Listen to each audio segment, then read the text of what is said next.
My father started out at MG's, a meat packing company in Fort Branch, and he carved beef for a living. And he always had this desire to open up a high-end seafood and steak restaurant. It was around 1972 when he started this restaurant in a little bitty town of Hopstead.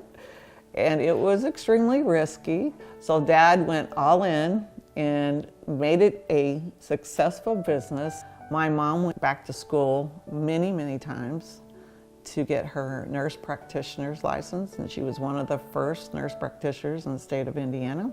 She had to go all the way to Georgia and drive home on the weekends. And we had 7 children in our family. Hopstead was a very small town. Everyone knew each other. You could go out on your bikes and ride for days. I cherish my childhood. I think it was a wonderful time growing up. All of us children worked at the restaurant, and you learned early on how to be independent, have your own money, make your own mistakes, right and wrong, but you also learn how to work hard. I knew I was not going to be a long-term person that was working at the restaurant.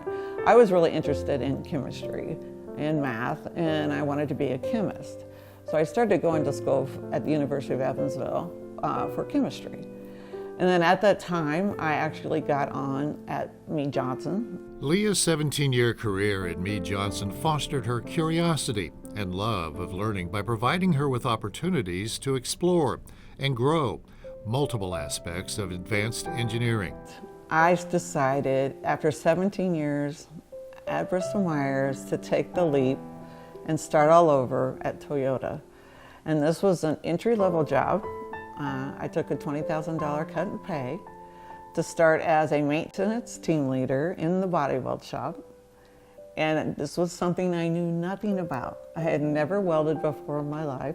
Body weld is the highest technical shop in the whole plant. It has, right now there's over 1,000 robots there. And there's a lot of movement that happens to be able to weld the vehicle together. Leah actually started as an advanced manufacturing technician a year before the plant opened. I remember the first time I ever met Leah, and I was down in the body weld shop working on a problem with somebody, and we needed maintenance support. Leah walked into the room, in charge with a tool belt over her shoulder and her hard hat and glasses and steel-toe boots on, and took control of the situation and, immediately started helping solve the problem. And that's Leah, always has been Leah. Leah worked in many different roles: production, maintenance, engineering, and administration.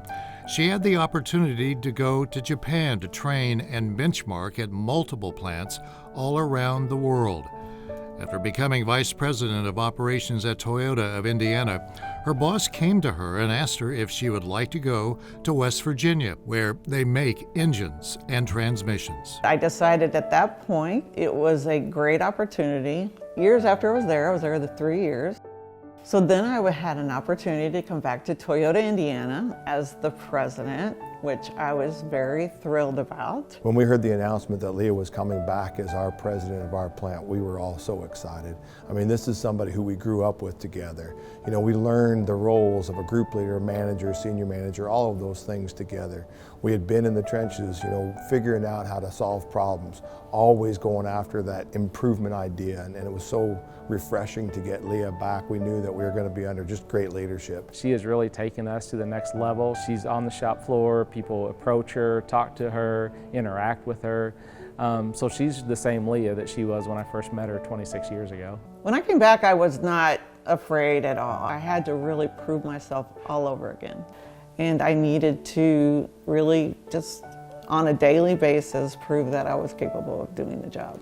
Toyota cares deeply about the communities in which the team members live and raise their families, and began on day one generously supporting organizations across the region. Under Leah's leadership, that continued commitment to investing in the region led to one of their most recent major gifts in support of the new YMCA in Princeton, which will serve the county's citizens for generations to come. To date, since opening their Gibson County plant in 1996, Toyota has given more than $39 million to organizations throughout our region. Well, Toyota Indiana, our big brother to the south, I think Leah continued that tradition of what Toyota has meant to Princeton as a community and Gibson County as a county. My advice I always give to not only our youth, but also the parents, is try to have an internship program, try to go to summer programs, try to go to career days. When you bring your child to work days, those were always fun. Those are things that people need to understand, that it's important that you give them many opportunities to experience a lot of different types of skills. What it means to have the confidence to move forward in a career. And it's been phenomenal watching her mentor others in that space and see other women get the opportunity to grow in manufacturing or in any career.